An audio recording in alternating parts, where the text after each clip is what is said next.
मीठ मीठ लागे राजा यारो के पनिया, अब ई तो बानी हम नया नर कनिया। मीठ मीठ लागे राजा यारो के पनिया, अब ही तो बानी हम नया नर कनिया। तोरा संगे न करब खटनिया, तोरा संगे न करब खटनिया। ये राजा पीस दना, ये राजा पीस दना धनिया के चटनिया।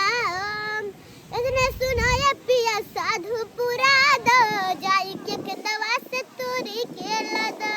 इसने सुनाया पिया साधु पुरा दो, जाई के खेतवा से तोरी के लद। न त बिगड़ जाई कहानिया, न त बिगड़ जाई कहानिया। ये राजा पीस दना, ये राजा पीस दना धनिया के चटनिया। ये राजा पीस दना धनिया के चटनिया।